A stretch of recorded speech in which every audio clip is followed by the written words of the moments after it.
The only people who don't want to disclose the truth are people with something to hide.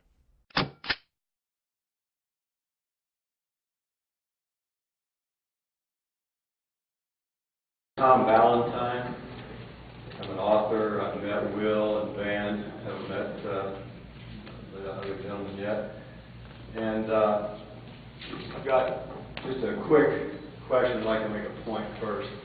Will, your latest commercial, which is very good, by the way, is entitled The Rule of Law. And that happens to be a very strong principle with me, and I believe with every good conservative in this room.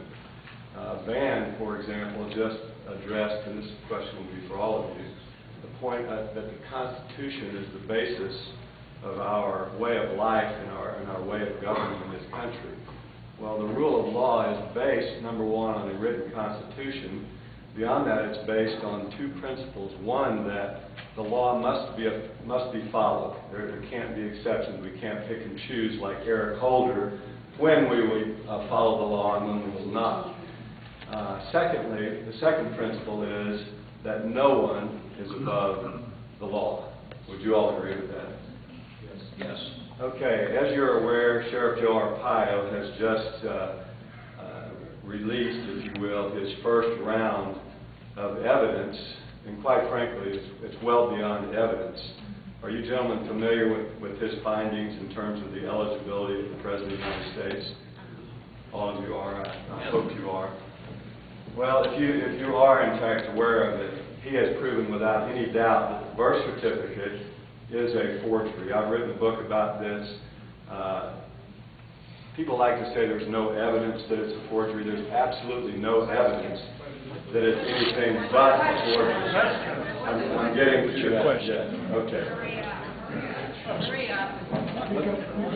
Let me ask the question, please. My question is, given that this president is ineligible to hold office, if elected, will you hold him accountable, and will you, in fact, demand that there be an investigation so that the most powerful position on earth is not granted to someone who can't even pass E-Verify? I'd like to hear your answers.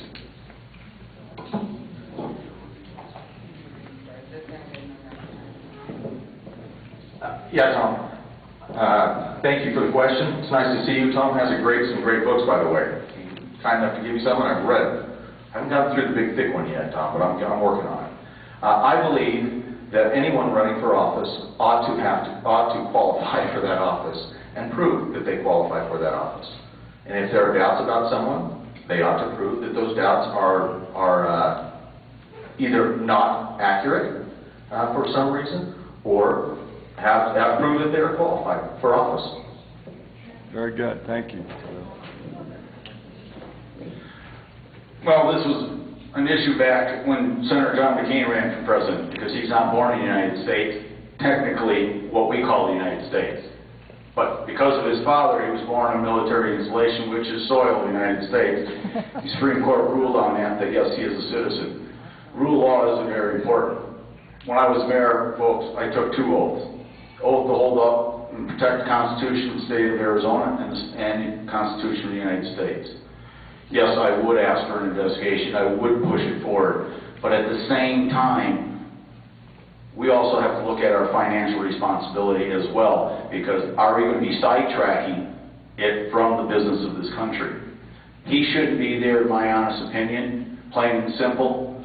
But, you know, I'm not the high office. Holder is. And we've seen what's happened. But yes, I would ask for it, and I would pursue it as best that we can. Here's the other thing. We have rules that Will, Van, and I, and the other elected officials have to. To run for U.S. Senate must be the minimum age of 30. 9 years consecutive living in the United States. Or the state of Arizona as well. We don't know about Senator Barack Obama, President Obama. I believe there should be rules. And I think each state should create a constitutional amendment to them so that when you apply and run for an office, you prove citizenship, you prove that you qualify. Because it's the only way of being honest. Thank you. Thank you. I agree all states should do that, except we also would need a governor that wouldn't veto it. Amen. We don't have one of those. Yeah, the investigation should be launched. It should have been launched already. It should have been launched 4 years ago when this mess started. But we don't have congressmen or senators that will do that kind of thing. On our website, we have this issue discussed as Agenda 21 and Islam and others. And I know one of the reasons you're asking this is because of the problem Mr. Flake had at Red Mountain. He also had a Sun City Tea Party. He believes the man is totally legitimate and doesn't care what anybody thinks. And that's really how this public servant works at this time. I believe our Congress and Senate has been totally reprehensible in their treatment of the citizenry of this state and this country, because this attitude is throughout the country. I get calls from it all the time and on emails about it, even before I started running. And we have citizenry that would like this done, but they've got congressmen and senators that want to be politically correct. That's the problem. It's the good old boys club again. Okay, as Rush Limbaugh said the other day on Reverend Sutton, it's the D.C. circle. And don't misunderstand this, Rush Limbaugh did say it. We have rhinos running the Republican Party in the District of Columbia. As long as that goes on, these kind of investigations won't proceed. But they definitely need to. And you need to have people that don't care about that, because he is not only the most powerful man in this country, but in the world. And to allow that to go on is just unconstitutional. Okay? It's unconstitutional. That's what it really is. And if we want to abide by one, if we want to say it's the law of the land, then I would say our elected officials that swear to abide and defend it ought to start doing just that. I intend to do just that. Thank you, man.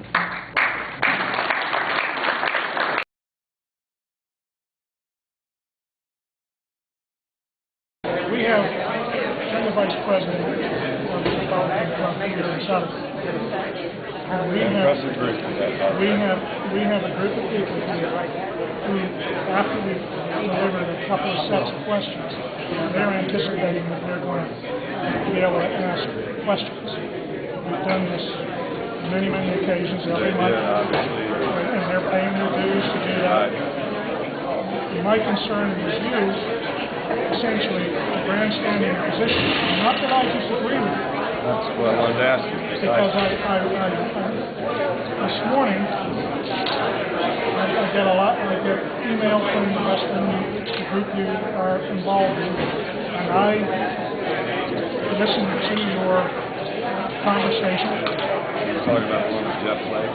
Yes, yes, and I thought that was totally perfectly wholesome and questions that needed to be asked. Did you see the interview with Matt Tim as well? Yes, I did. Yes, I did. My job and my concern for anyone in here is to get sharp questions to these folks so that they can answer, and we as a group can hear. I understand.